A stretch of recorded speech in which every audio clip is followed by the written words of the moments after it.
Bonjour tout le monde, je vous propose de faire un petit tour de table sur cette session sur le Capacity Score. Alors, qui vous êtes, plutôt d'un point de vue professionnel? Quelles sont vos attentes ou qu'est-ce que vous savez de voilà, des entreprises en transition et qu'est-ce que cette session pourrait vous apporter? Voilà, qui commence?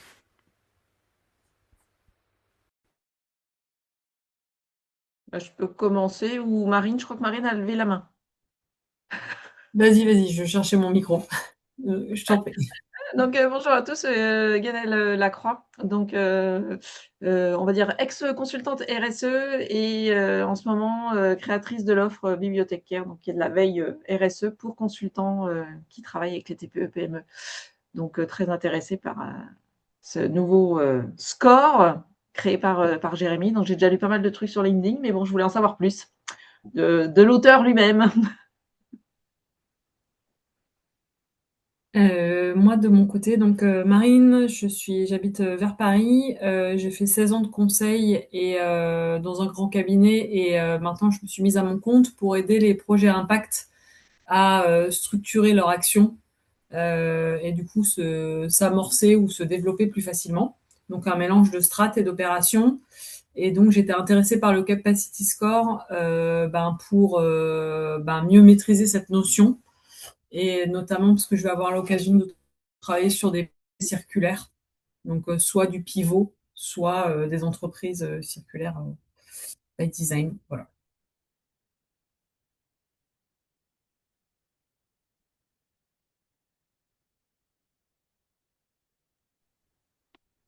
Est-ce que tu aurais un exemple d'économie circulaire qui te plaît beaucoup?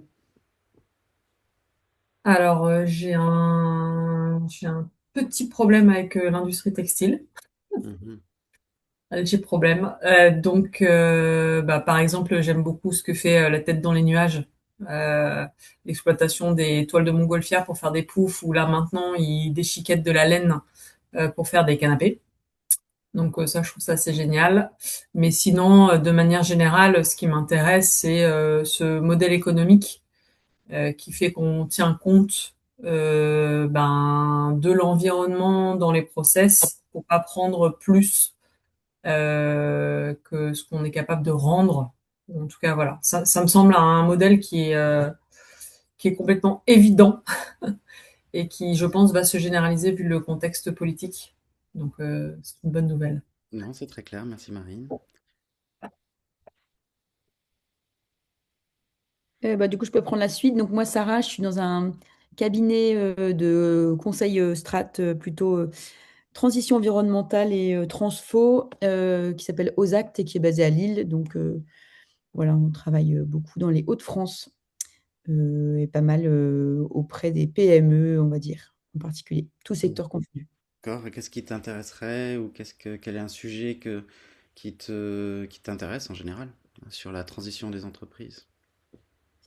Donc, pas mal de sujets. Là, ce qui m'intéressait, je suis toujours curieuse de connaître les nouveaux outils de pilotage, de mesures qui peuvent exister. Donc, c'était ça D'accord. mon intention. Mais j'avoue que globalement, j'ai pas beaucoup de connaissances sur ce que vous faites. Donc, c'est encore de la découverte. D'accord, très bien. Berne?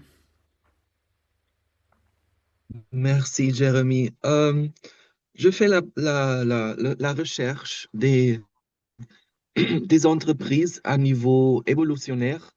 J'adore le travail de Frédéric Laloux, pour donner un exemple. Et je regarde sempre, toujours au niveau de maturité plus élevé. Et à ce niveau, je regarde la régénération comme maxime. Et c'est Jérémy que j'ai rencontré à cause de Business Model Canvas. Euh, et je suis très curieux ici. Je suis bien sûr influencé de design systémique. Euh, et et comme freelancer, je voudrais aussi travailler dans une perspective bio-régionale. Euh, là où j'habite, pour pratiquer, pour apprendre et pour faire donc que je crois le monde a besoin. Voilà. Merci. Donc peut-être Luan, Han et Tram,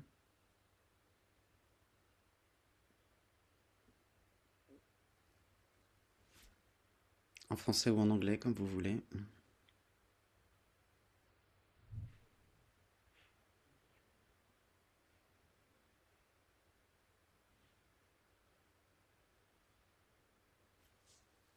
Luan, Han.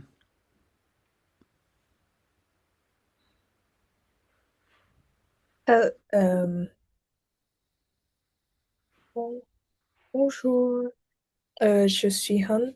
Je, j'étudie Tourism and Hospitality Management et je suis stagiaire au Nous en vivons pour une durée de 2 mois.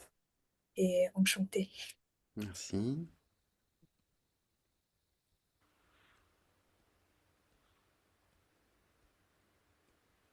J'ai l'impression que Tram a des soucis d'audio. Je vois des fois sa connexion se... Um, oh oui, bukannya. Ah, tu es là, Tram, t'es avec Han? Oui. Oui, c'est ça. Oui, bukan tuh. Attendez. Oui, bonjour tout le monde, je m'appelle Jam, je suis vietnamienne et je suis étudiante en première anglais à SCDA. J'étudie le tourisme et hospitalité. Maintenant, je suis stagiaire au sein de Nous sommes vivants en 2 mois. Enchantée. Merci, Han.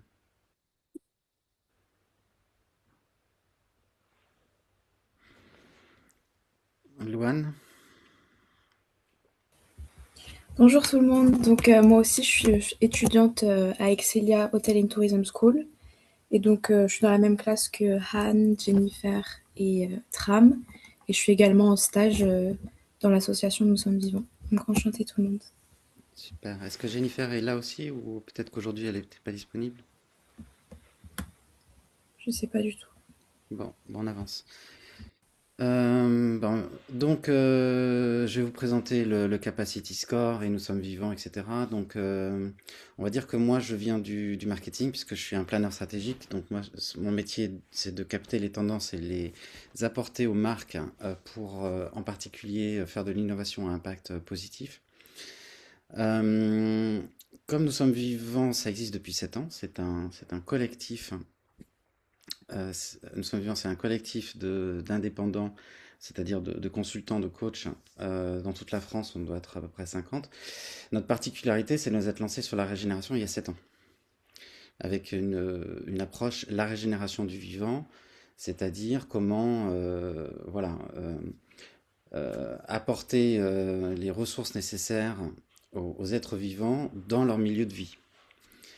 Donc, pour nous, la finalité, ça va être la biodiversité, ça va être la santé, ça va être les conditions de vie au travail.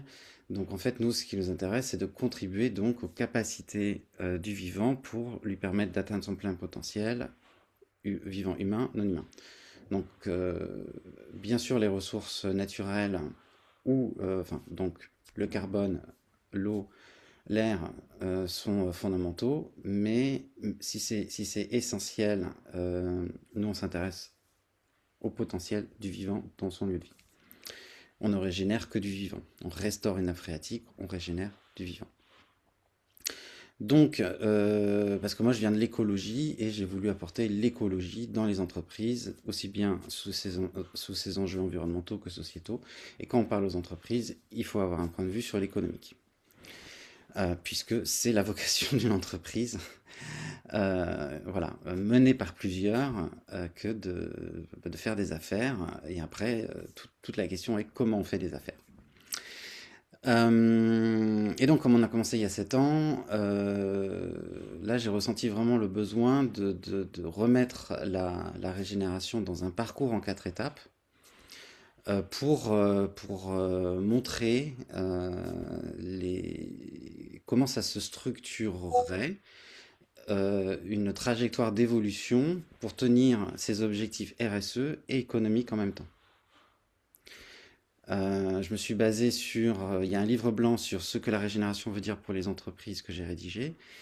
La démarche est sourcée par des documents de recherche académique. Donc il y a plusieurs sources. Pour faire simple, en France, on connaît Regenesis Institute. Ça fait partie des sources principales de ces 4 étapes.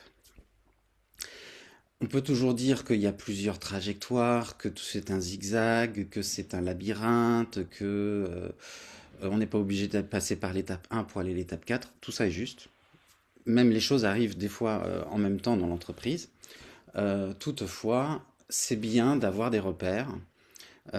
Et ensuite, l'exception voilà, existe par rapport à la structure. Mais chez Nous Sommes Vivants, c'est une structure que j'ai adoptée il y a presque 7 ans. Donc voilà, c'est une approche que j'ai intégrée dans la fresque des imaginaires, dans le business model régénératif et maintenant dans le capacity score. Avant de rentrer dans le capacity score, point de précision, donc c'est un questionnaire en 38 questions, donc c'est de l'auto-évaluation. Ça permet à quelqu'un dans une entreprise ou un consultant qui accompagne les entreprises de prendre un moment de réflexion. Voilà. Où est-ce que moi je vais cette année, où en est mon organisation, où en sont mes parties prenantes, quelle est mon impression, mon ressenti, voilà. On est basé CSRD ou ISO 26000, mais là aussi c'est une façon d'approcher les choses, même si certaines questions sont pas évidentes à répondre. Et on est plutôt, nous, basé sur les pratiques qui donnent des impacts que la mesure des impacts. Donc voilà, il y a 2 approches, mais quand on voit qu'en France, la plupart des entreprises ont une stratégie, enfin, on va dire, une ambition de réduction carbone, et qu'un grand nombre d'entre elles, en prenant en compte leur taille, mesurent leurs impacts carbone, et qu'on voit que la biodiversité apparaît pour 1% dans les rapports RSE, on ne va pas imposer aux gens un questionnaire où on va leur poser la question: est-ce que vous avez mesuré vos impacts biodiversité? Est-ce que vous avez une trajectoire de réduction de biodiversité, quoi? Donc c'est plus au niveau des pratiques, de la volonté, de la capacité à embarquer. Voilà. Et donc justement, je viens d'utiliser le bon terme, c'est capacité. Donc la régénération, c'est la capacité du vivant. Donc notre approche, elle est basée sur la capacité de la personne qui répond au questionnaire. Est-ce que je me sens capable de faire quelque chose? Quels sont mes leviers de force? Quels sont mes points d'appui? Où est-ce que j'en suis? Et donc, au-delà des 4 étapes, il y a 6 leviers de capacité que vous allez découvrir. Et pour progresser, effectivement, il faut prendre en compte ces capacités. Des fois, ces capacités sont déficientes et c'est difficile. Des fois, ces capacités sont efficientes et elles permettent d'avancer. Et bien sûr, ces 6 leviers sont vus au prisme des 4 étapes. Donc on est plutôt dans un encouragement, une progression, une approche plutôt humaine. Par exemple, sur les données, à nouveau, on va parler d'intelligence écosystémique et il y aura beaucoup de questions sur à quoi servent les données. Parce qu'en fait, hier, je parlais avec quelqu'un qui justement voulait faire un stage. Il me disait: oui, je suis passionné par la RSE, mais la RSE pour cocher des cases de conformité avec du reporting, ça m'intéresse pas. Moi, je voudrais quelque chose de plus pragmatique. Et donc voilà, tout le sujet, il est que les entreprises en étape 1 voilà, sont en conformité par rapport à la réglementation. Et c'est plutôt vu comme une contrainte, mais aussi, on va dire, un garde-fou pour les personnes qui travaillent la RSE. Là, l'idée, c'est en quoi nos actions RSE, nos activités économiques, où est-ce qu'il y a une dynamique? Voilà.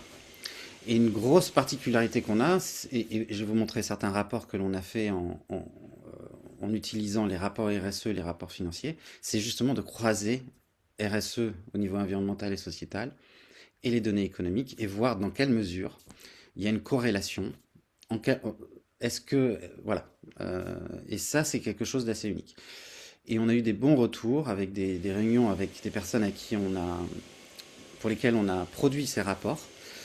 Et on a aussi des bons retours sur les organismes de notation, sur par exemple l'orientation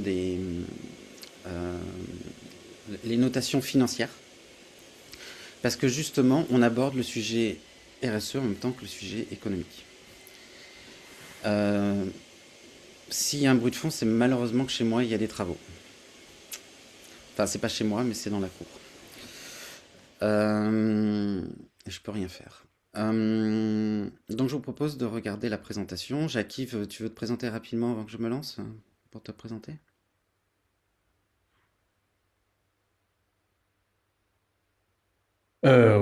Oui, excusez-moi, je m'occupe du repas de ma fille en même temps. Oui, c'est l'heure. Donc moi, je suis consultant indépendant en management, qualité, sécurité, environnement à la base. J'ai un premier parcours d'écologue et je me suis orienté ensuite depuis quelques années dans le conseil RSE et je suis devenu consultant Bicorp. Voilà, en résumé. Bonjour à toutes et à tous et désolé pour le retard. Et dans Nous sommes vivants? Je me suis formé au Regen BMC, la méthodologie donc de transformation des business models avisée vers une visée régénérative. Et je suis un membre actif. Et tu es à Marseille. Oui, tout à fait. Merci. Alors, donc un petit peu descendant, mais instructif. Alors, pourquoi ça fait ça? Oui, c'est parce que c'est en train de charger. Bon, ça a l'air de tenir. Ok. Donc, rapidement, nous sommes un collectif d'indépendants. On accompagne les entreprises vers la régénération. Et on a plusieurs ateliers. Et notre particularité, ça va être effectivement l'innovation, mais aussi la transformation des comportements, avec la fresque du facteur humain, la fresque des émotions, la fresque des imaginaires. Moi, j'ai fait un master innovation et transformation à Centrale en reprise d'études. Je suis convaincu qu'effectivement, la régénération et tout processus nécessite une transformation des modèles mentaux comme une transformation des modèles économiques. Rapidement, on intervient sur des entreprises dans plusieurs secteurs, avec une focale quand même, activités liées à la nature, mais pas que. D'un autre côté, toutes les activités sont liées à la nature et exploitent les ressources naturelles et les ressources humaines. Mais bon, on travaille aussi sur le numérique. Voilà. On va valoriser les pratiques pour sécuriser les marges. On va concevoir une offre régénérative. Et voilà, on va mobiliser les équipes dans la transition et on va former les équipes aux outils. Et tous nos outils, vous pouvez vous former et ensuite, quand vous faites de la facturation, vous reversez 10%. Qu'est-ce qu'une entreprise régénérative? Donc, c'est un changement de paradigme et c'est vraiment une contribution active. Donc ça, tout le monde est à peu près d'accord. Alors, c'est très difficile d'avoir une entreprise qui, globalement, est contributive sur toutes ses activités, sur toute sa chaîne de valeur, sur tous les indicateurs. Donc, je vous montrerai des exemples comme C'est qui le patron? Nous, on a une approche plutôt par le produit, par la chaîne de valeur du produit dans un territoire, et on réduit le nombre d'indicateurs. J'ai entendu dire que certains cabinets d'accompagnement à la CSRD avaient imposé 200 points de données. C'est colossal, c'est impossible. Nous, en général, on réduit effectivement, avec une focale, comme je vous ai dit, biodiversité, santé humaine, qui est le cœur pour nous de la régénération. L'autre point, c'est triplement profitable. Donc c'est vraiment cette synergie entre l'activité économique et ses impacts positifs sur le social et l'environnemental sur un territoire. En fait, une des grandes questions qu'on se pose, c'est est-ce que les habitants de mon territoire vont mieux grâce à mon activité? Donc une entreprise régénérative va contribuer à la vitalité des écosystèmes en prenant en compte les habitants dans ces écosystèmes humains non humains. Le repère, c'est pas spécialement le chiffre d'affaires ni le score RSE, mais la capacité du vivant à se développer, s'auto-organiser. Et donc voilà, la question discriminante, est-ce que le territoire prospère avec mon activité économique? Donc, la réduction des impacts est nécessaire. Et effectivement, on peut dire que la régénération est une ambition plus grande, avec un changement de finalité, puisqu'on va se poser la question de à quoi contribue mon activité économique et vraiment essayer de faire en sorte que le territoire aille mieux. Et donc on va essayer d'avoir une coévolution. Et je préciserai aussi d'autres termes plus tard. Donc les capacités, donc voilà, donc par exemple tout à l'heure on parlait de Lalou, donc il y a plusieurs approches comme ça qui sont par des spirales ascendantes. Donc voilà, il y en a diverses hein, sur l'évolution des mentalités ou l'évolution des organisations et la façon dont les individus s'organisent entre eux.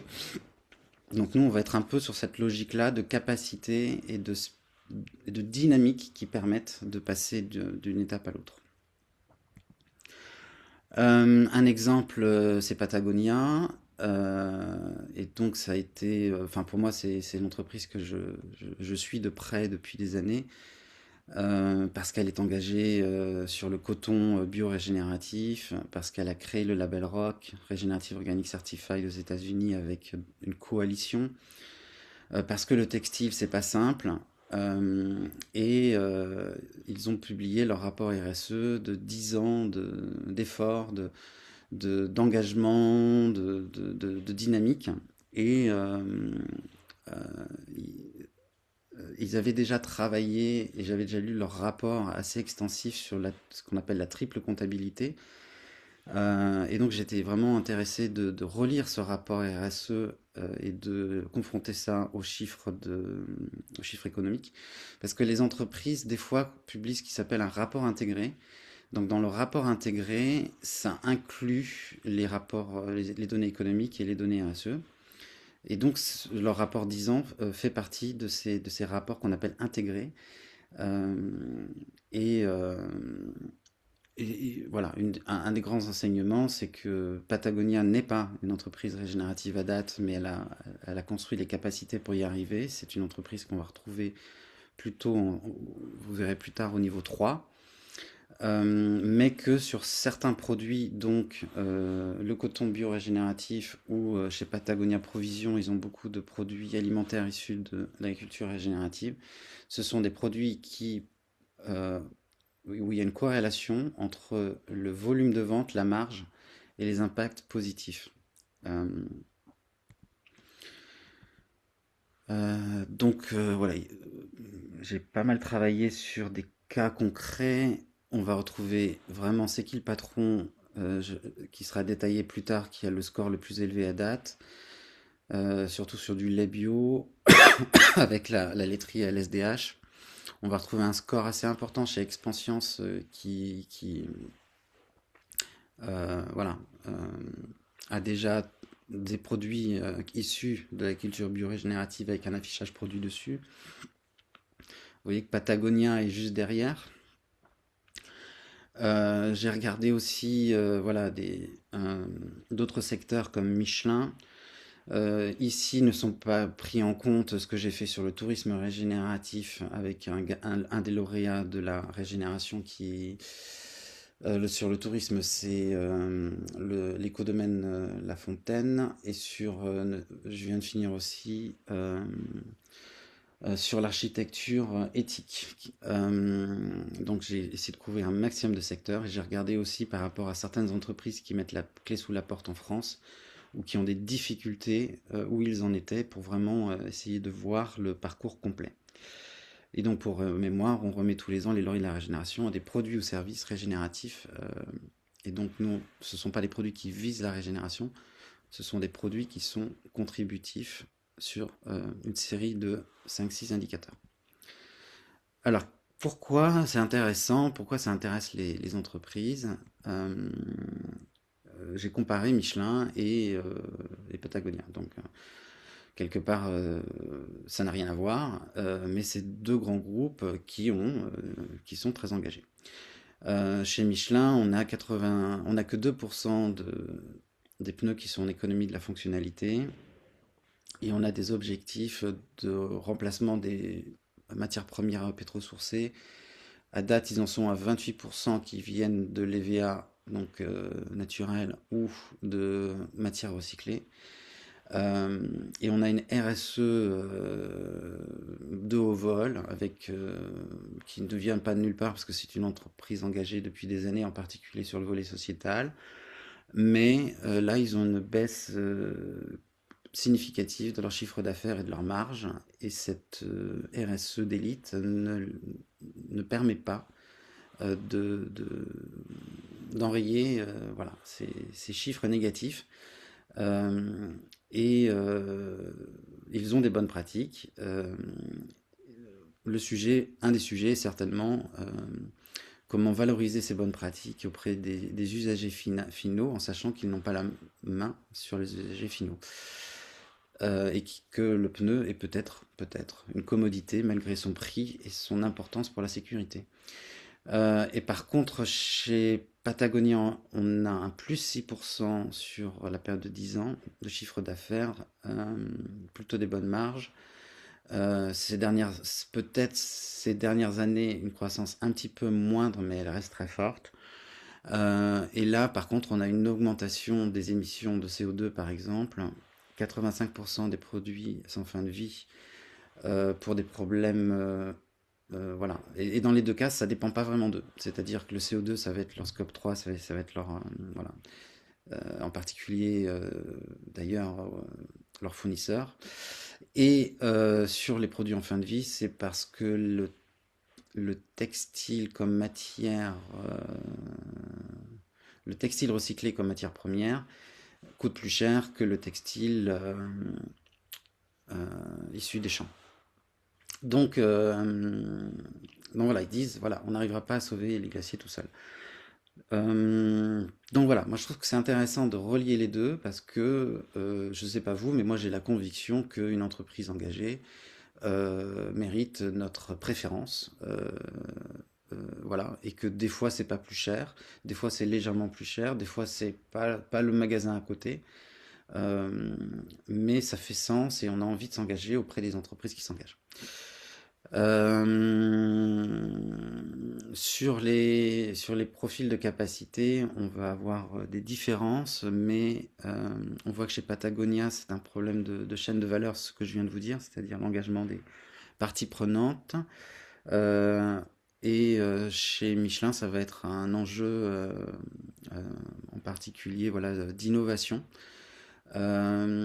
Michelin, il faut savoir que ce sont des rapports RSE qui sont rentrés.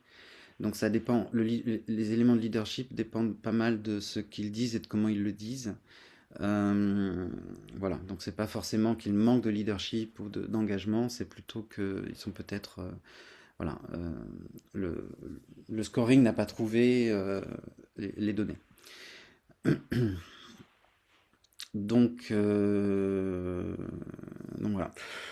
Sur le triple impact régénératif sur les territoires, donc voilà, nous on réfléchit vraiment en triple impact, avec renforcer la santé des sols, la biodiversité et le cycle de l'eau, sur le social, renforcer la dignité, la santé, l'autonomie des communautés humaines, sur l'économique, construire un modèle économique parce qu'il contribue au vivant et le territoire va mieux. On va aussi, dans l'économique, prendre en compte, par exemple, la durabilité physique du produit, parce que plus un produit dure, moins on en rachète. Et donc, c'est ce que j'ai beaucoup travaillé ces derniers temps, avec un 4e pilier filière territoire, sur la laine en particulier. Et donc, ça donne une idée des indicateurs qu'on cherche. Et on voit qu'on est clairement en dehors du tunnel climat, avec un spectre large. Et la régénération, au-delà d'être... X, la régénération, c'est un ensemble d'indicateurs et toutes les trajectoires sont pensées en se disant, tiens, si j'adopte un ensemble plus large d'indicateurs, dès le départ, c'est ça qui me permettra de progresser et d'arriver enfin à une profitabilité en triple impact. Et donc plus d'argent issu de l'activité économique, plus d'impact positif issu de l'activité économique et des territoires qui vont mieux.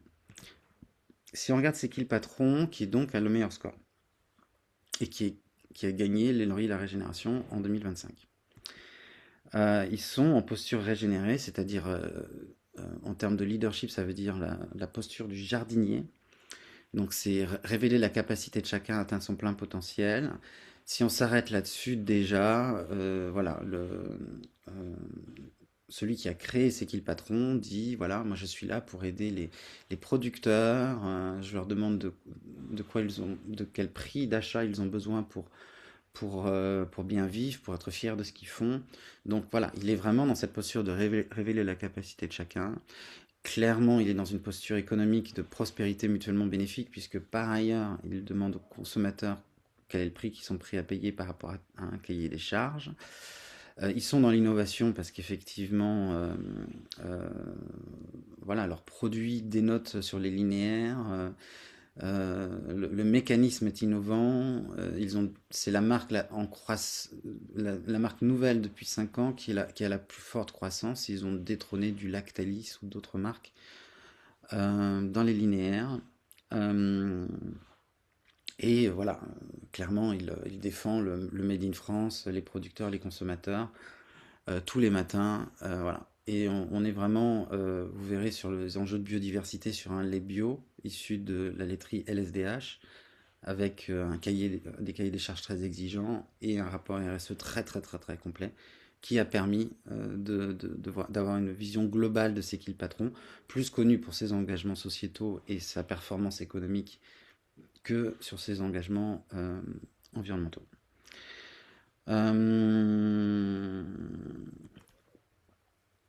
Donc on a quand même une performance économique de fou, puisque en 2024, les grandes surfaces ont déréférencé les produits bio en se disant qu'il y aura une crise du pouvoir d'achat. C'est qui le patron sur le lait bio, pendant qu'il y a chez Carrefour, certainement beaucoup chez Leclerc, du moins 8%, c'est qui le patron fait plus 12% de vente. Donc oui, les consommateurs sont là. Et en fait, c'est un problème d'offre. Et le prix n'est pas spécialement, n'est pas du tout un frein. On m'a dit qu'il était au même prix, voire des fois moins cher. Parce qu'effectivement, quand on tisse des liens mutuellement bénéfiques au sein d'une filière, on évite des effets de surmarge, en particulier côté distributeur. Donc, et en même temps, je vous rappelle, cette année, en 2025, on a plus 8% chez Biocop, tout secteur confondu. Et donc on n'arrive pas à un plus 8% parce qu'on a optimisé ses achats, hein, ou ça avec des promos. Hein. Donc voilà. Donc ça c'est un peu une grille qui nous permet de rentrer des rapports RSE dans une machine et des rapports financiers dans une machine, et ça remplit de façon automatique les questions, et ça fait l'analyse, puisque j'ai une grille d'analyse. Voilà. Si on regarde plus concrètement, parce que des fois, tant qu'on ne parle pas d'indicateurs, les personnes ont du mal à focaliser. Donc, sur LSDH, voilà, on a des chiffres sur le carbone, sur la biodiversité, sur le bien-être animal qui vient en particulier du pâturage, mais aussi voilà, de plein de choses. Sur le social, voilà, on va avoir des jeunes agriculteurs voilà, engagés, on va avoir des prix d'achat fixes, on va avoir des contrats longs, donc on va avoir une certaine résilience des filières, et voilà, sur l'impact économique, une rémunération juste, et voilà, on peut regarder si les gens sont bien nourris. Donc voilà, c'est ce genre de choses qu'on regarde et qui sont fondamentales dans le dernier niveau qui est la régénération.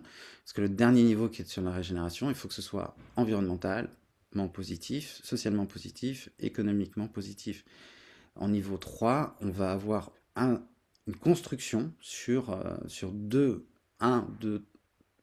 piliers, mais pas les trois en même temps. Et c'est que dans le dernier pilier que j'ai constaté, non pas des économies, mais des bons effets de marge, en particulier via l'affichage sur les produits. On est basé, nous, sur l'économie de la mutualité. Donc c'est vrai que C'est qui le patron l'illustre, c'est-à-dire comment, en tissant des liens mutuellement bénéfiques entre parties prenantes d'une filière ou d'une coalition, en s'engageant dans le temps, on arrive à faire, on y arrive. J'ai passé la slide, pourquoi? Et l'économie de la mutualité, c'est dire que il faut mettre au bilan, colonne de gauche, au même titre que le capital financier, le capital humain et le capital naturel. Et ils ont un cas sur Mars Royal Canin où ils ont montré, à travers leurs efforts auprès des vétérinaires, qu'effectivement on arrivait à un meilleur ROI. Et C'est qui le patron est exactement dans cette même dynamique. Donc Michelin, ce que j'ai fait, c'est que j'ai aussi comparé les discours dirigeants dans des tribunes officielles et le reporting factuel. Donc on a un écart, voilà. J'ai rarement des gros écarts, là c'est pas un très très gros écart, mais c'est vrai que la parole est plus libre et puis peut-être qu'on a envie de montrer plus d'engagement quand on prend la parole. Michelin était marqué par des prises de parole très ambivalentes entre la difficulté de tenir une activité économique en France avec les coûts et aussi ses engagements sur le territoire et voilà. Donc des discours vraiment très ambivalents que j'avais envie de creuser et puis voilà, un reporting factuel de très très grande qualité. Voilà. Donc on est sur une entreprise voilà, comme la plupart des entreprises très engagées, en niveau 2 et qui va vers le niveau 3.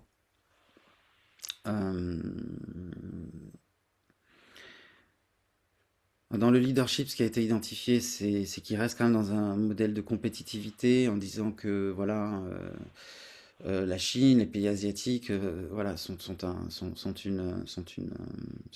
challenge et que ils disent voilà, s'engager très fortement pour rehausser les normes françaises et européennes et que lorsque ces normes existeront, ils les suivront, mais ils ne veulent pas de distorsion de compétitivité.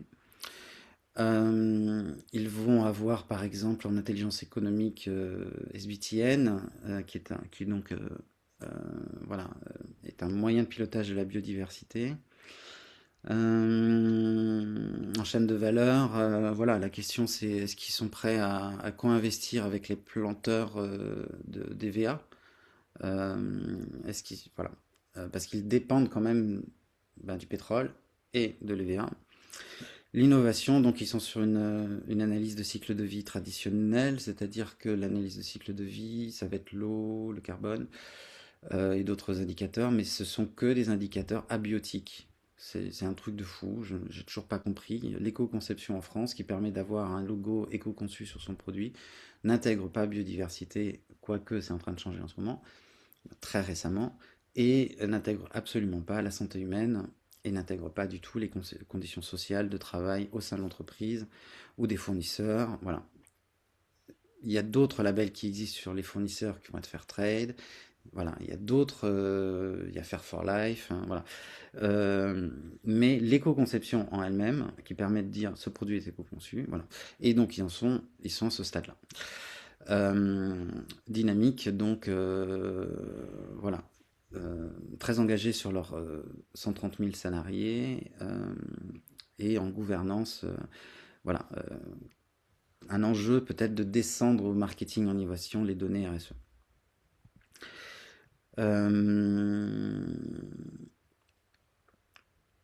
En leadership, bon. En leadership, donc Reflex, c'est la compétitivité. Ils sont quand même dans une logique people, profit, planet, mais sans vraiment confronter les données ou les descendre au marketing. Ils ont un côté aussi très résilient, qui est donc la prochaine étape, enfin après résilience et adaptation en N3. Donc voilà, la vulnérabilité aux risques géopolitiques, c'est quelque chose d'intégré. Et est-ce qu'il se projette à 10 ans? Est-ce qu'il... voilà. Ménégo est intéressant parce que vraiment, et c'est une des raisons pour laquelle je me suis vraiment intéressé à ce sujet-là, c'est qu'il a un discours de jardinier sur les humains. Donc il a vraiment un discours de niveau régénératif sur les humains, en disant voilà, je cultive les talents, je suis là pour aider les gens, je crois vraiment au potentiel de chacun, mais le non-humain n'est jamais intégré dans cette réflexion. C'est comme s'il y avait une séparation entre humain et non-humain, séparation qu'on connaît, et qui est culturellement prégnante en France par rapport à l'Asie. Donc ils ont quand même un réflexe voilà, d'optimisation industrielle face à des chocs géopolitiques. Voilà. En innovation, c'est incroyable, voilà, leur capacité d'innovation est impressionnante. Et ils investissent encore plus. Et il y a Philippe Jacquin qui vient d'être nommé justement pour porter cette innovation. Et un des sujets d'innovation, c'est effectivement l'EVA, donc voilà, où ça va être les matériaux biosourcés pour aller au-delà des matériaux recyclés, utilisés dans les pneus. Et c'est un vrai enjeu d'innovation sur un produit dont la caractéristique principale, c'est la sécurité, donc voilà, la capacité à freiner, à pas s'user, à pas être... Voilà, il faut pas que ce soit... Voilà, c'est de la R&D de haut vol.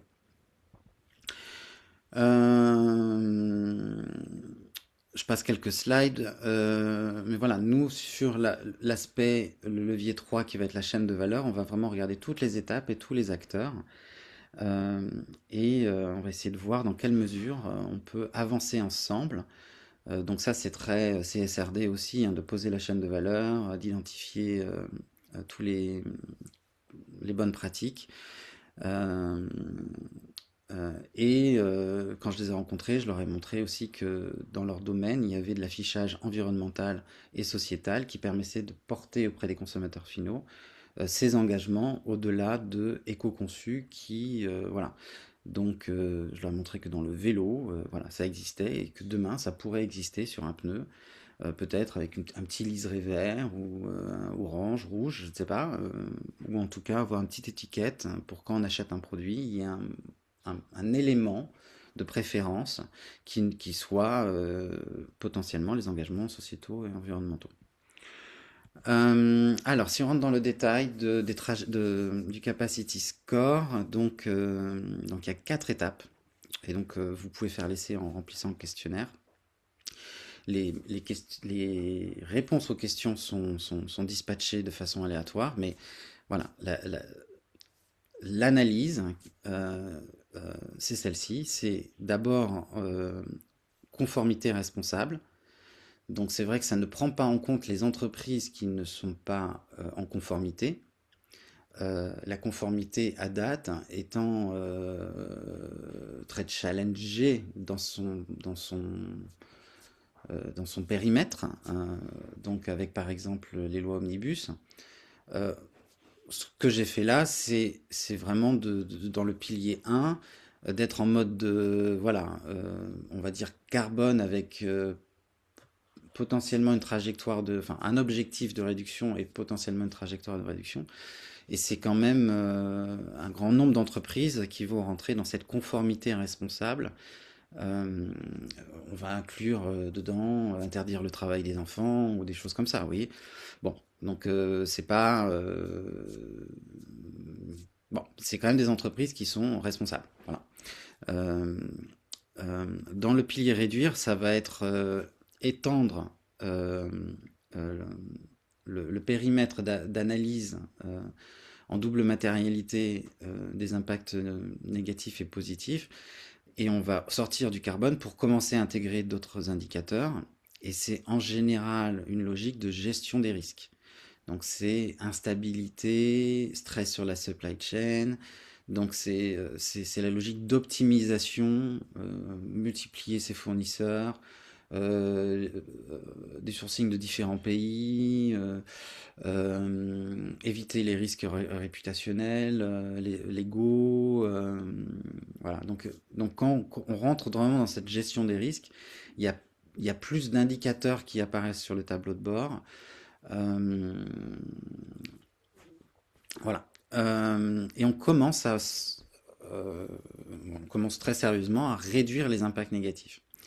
Donc là, par exemple, on est obligé d'avoir une trajectoire de réduction du carbone. Et quand on a des risques, on réduit les risques, donc on travaille sur les impacts.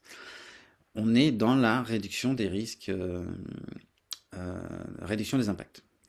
On commence à être contributif dans la troisième phase qui est restaurée, parce que on prend conscience que il va falloir s'adapter, il va falloir travailler sa robustesse dans le temps, et ça passe par réparer les écosystèmes. Donc on va s'intéresser aux écosystèmes dans lesquels les activités ont lieu. Et on va essayer de remettre dans l'état initial, avant dégradation, ceux qui étaient dégradés par l'activité depuis 10 ans, 30 ans, 50 ans. Donc au mieux, par contre, on arrive à comment dire, on n'est pas encore vraiment régénératif, mais on est contributif dans le sens où on a réparé ce qui a été dégradé par notre activité. Et on va essayer d'avoir des écosystèmes stables dans un monde instable. Et on n'a pas de retournement de finalité, c'est-à-dire qu'on s'intéresse aux écosystèmes parce que dans lesquels on a des fortes dépendances. Qu'est-ce que je voulais dire? Oui, ce qui compte avant tout, c'est la pérennité de l'activité économique qui reste l'objectif premier.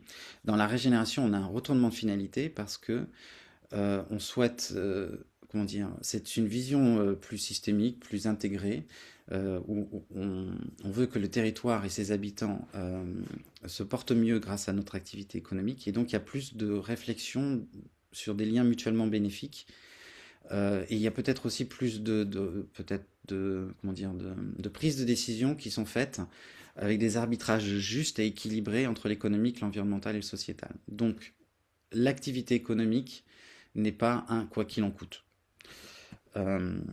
C'est plutôt voilà, comment on peut prospérer ensemble. Et donc c'est là où il y a un retournement de finalité qui n'est pas en niveau 3. Le leadership, ensuite, pour chaque niveau, enfin, il y aura une lecture. Le questionnaire rentre directement dans les leviers. Et c'est la totalité de ces leviers qui donne un score global. Donc chacun de ces leviers, c'est là où il y a 4 réponses possibles. Donc le leadership, c'est le cap qu'on se donne, à quoi on passe du temps, qu'est-ce qu'on veut faire. Donc moi je crois beaucoup à la bonne volonté, à l'ambition. C'est pour moi le leadership, quoi. L'intelligence écosystémique, ça va être quelles données vous avez, mais surtout qu'est-ce que vous en faites et pourquoi faire. Et la chaîne de valeur, ça va vraiment être cette vision globale à mon cœur d'activité aval, et des bonnes pratiques et de la finalité qu'on se donne, et de cette capacité à mobiliser la chaîne de valeur qu'on a vue chez Patagonia était pas facile à faire. En innovation, ça va être voilà, votre innovation est-elle juste est-ce que vous avez abandonné certains produits, est-ce que vous faites de l'éco-conception, est-ce que vous faites de l'éco-socio-conception, est-ce que vous avez des produits issus de pratiques régénératives. Donc en fait, il y a c'est l'intégration d'une plus grande variété d'indicateurs et dans le processus d'innovation. Et une des grandes questions, c'est d'où vient votre créativité? Qu'est-ce qui vous inspire quand vous créez un produit? Et voilà. Dans les dynamiques humaines, ça c'est notre particularité, ça va être voilà, les biais cognitifs, les émotions, les représentations, la fierté, la joie, et la gouvernance, ça va être voilà, qui décide avec qui, et donc effectivement les structures de l'économie sociale et solidaire vont être très fortement favorisées. Et on va aller jusqu'à une petite question qui n'est pas plus déterminante qu'une autre, mais est-ce que vous intégrez les habitants de votre territoire comme partie prenante, et est-ce que vous intégrez le non-humain? Voilà. Il va y avoir, je crois... Oui, c'est ça. Je sais pas si c'est celui-là que je voulais faire. Ouais. Je me souviens plus. Ce que je voulais vous dire, c'était oui, c'est ça, c'est ça. Donc, quels sont les leviers, quel levier est déterminant dans quelle étape? Je vais juste dire que en innovation, ça va être le levier de N3 vers N4, par exemple. Et donc, à chaque fois, il y a effectivement voilà, un levier qui est déterminant dans une bascule d'un levier à l'autre, d'une étape à l'autre. Et voilà, il va y avoir aussi sur les dynamiques sociales, mais aussi plus largement l'ensemble des leviers, des logiques de récit qui vont changer, des émotions qui vont changer, des trajectoires. Donc par exemple, c'est le récit de la sobriété qui est beaucoup utilisé en, en phase de limitation. En réduction, on va plutôt être sur la décroissance des impacts. Sur la restauration, ça va être beaucoup le discours de l'adaptation, de la résilience, de la robustesse. Voilà, les émotions changent. Voilà, donc tout ça, c'est une analyse un peu fine aussi de, voilà, de ce que les gens vont dire de façon peut-être plus personnelle à travers leurs réponses. J'ai presque fini. Donc, ce qu'on nous dit, c'est que ça permet de se situer. Donc, c'est vrai que c'est un moment de réflexion qui permet de se situer dans une trajectoire. Et souvent, il y a des injonctions de vous en faites pas assez, où il y a des difficultés à se parler au sein de l'entreprise, parce qu'on n'a peut-être pas les mêmes références de départ. Donc ça permet de se situer soi, et ça permet d'enclencher une conversation entre le marketing, la RSE. Donc c'est vraiment des dynamiques que je constate. Les gens me disent, voilà, on va faire une réunion à plusieurs pour prendre le temps d'échanger avec nous sur cette base qui nous apporte un cadre de référence commun. Pour les consultants, c'est la même logique de se dire, ah tiens, j'en suis là dans ma trajectoire, voilà ce que j'apporte, ce que je pourrais apporter plus tard. Sur ce que le diagnostic révèle, donc il y a un capacity score flash, parce que voilà, je me suis dit que ça pouvait être utile, mais ça prend quand même 30 minutes, les 38 questions, et c'est là où on obtient un score global, un score par levier, et on a un PDF détaillé. Donc voilà, ça ancre une réflexion dans un document. Peu importe le score, c'est la réflexion globale enfin, comment dire, c'est la prise de conscience globale qui est intéressante. Voilà. Donc, vous avez une lecture immédiate, il y a une synthèse. Vous pouvez nous appeler pour dire, tiens, j'ai vécu ça, je me pose telle question. On fait aussi des rapports maintenant détaillés pour les entreprises à 500 €. Comme je vous ai montré sur Michelin ou Patagonia. Voilà, j'ai terminé la présentation, je vais pouvoir répondre à vos questions.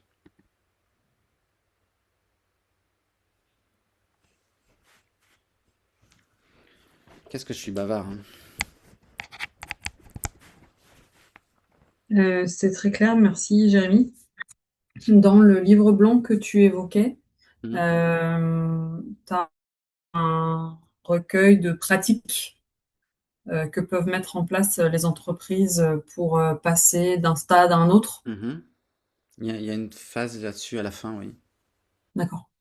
Ouais. Alors, Le les côté très pratiques... concret était pour alimenter les bah tiens, j'ai pas d'idée et en fait, bah regarde, il y a tout Alors, ça, à toi de voir si c'est applicable dans ton contexte, mais donc les pratiques, moi enfin c'est peut-être légèrement différent ce que tu proposes là comme question, ou réflexion. Donc moi j'ai une vision claire des pratiques, des produits qui sont régénératifs, puisque dans les lauriers de la régénération, si on télécharge le PDF, on a un détail par pratique pour chaque lauréat. Ensuite, les pratiques, par exemple, je crois que toi tu m'as parlé d'économie circulaire tout à l'heure. L'économie circulaire est une pratique de niveau 2, puisque voilà, et tu veux réduire tes impacts, tu veux substituer certaines matières à d'autres. Euh, et donc moi, je connais mieux les pratiques sur l'innovation, sur la gouvernance ou l'intelligence écosystémique. C'est vrai que je pourrais les détailler un peu plus, mais les questions sont déjà en elles-mêmes orientent vraiment la réflexion sur les pratiques, oui.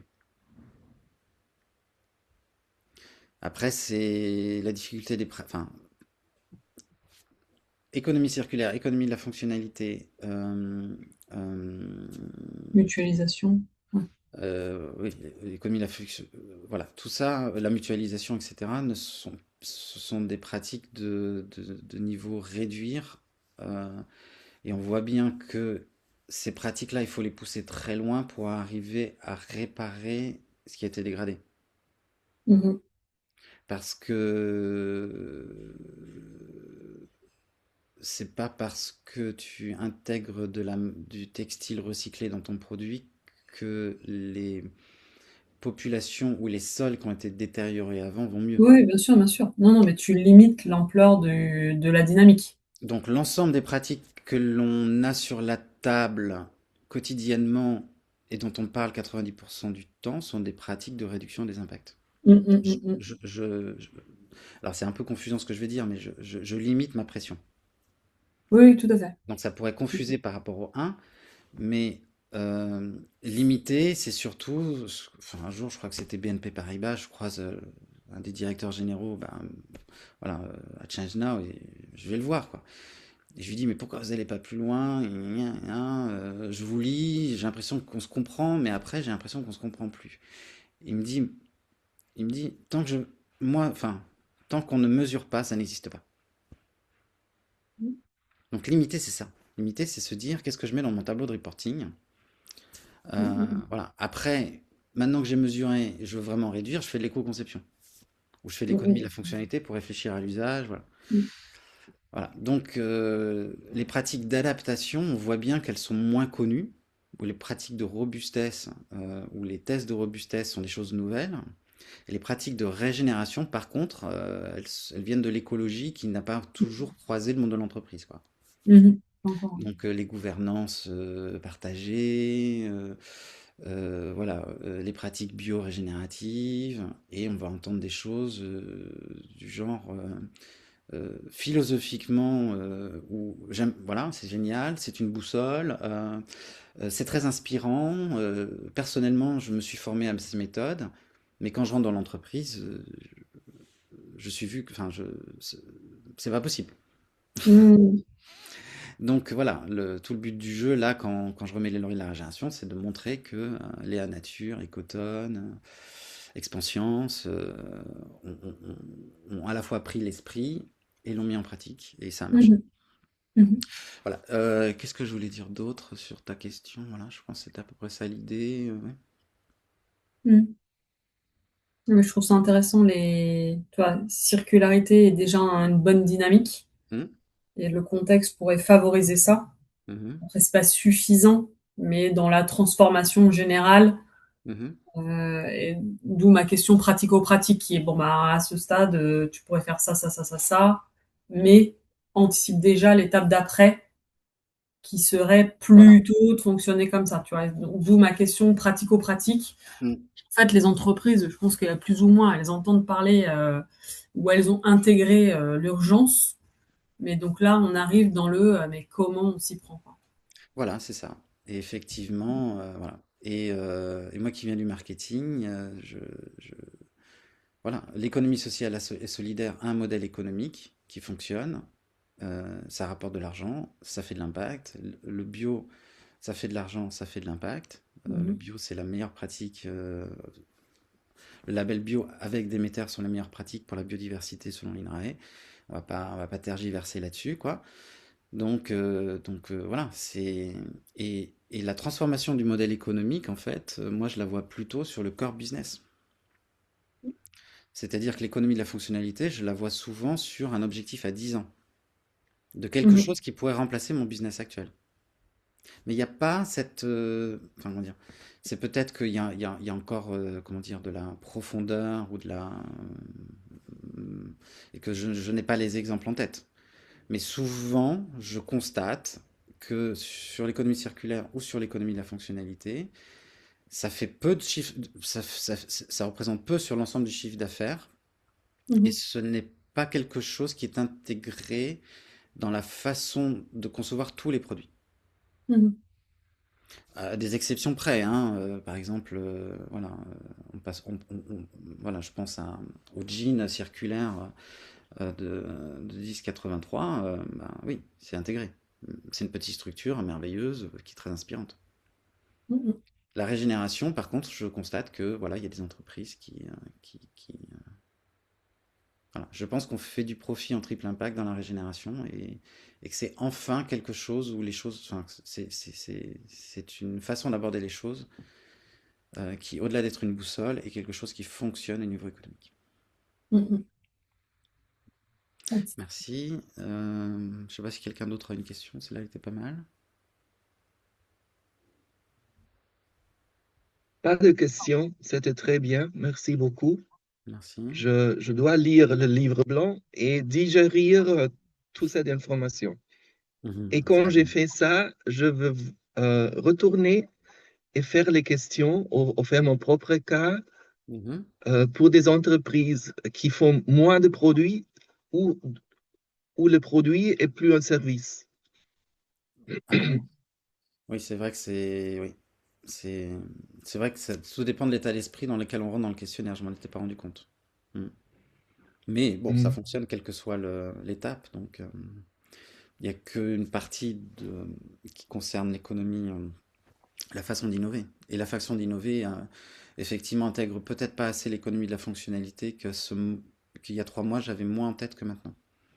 Ça intégrait plus l'économie circulaire que l'économie de la fonctionnalité. C'est quelque chose qu'il faudra que je revoie. Bon, ben merci bien. Bonne journée. Merci à tous. Merci, ciao. Merci Jérémy. Merci, ciao. Merci, bonne journée. Bonne journée.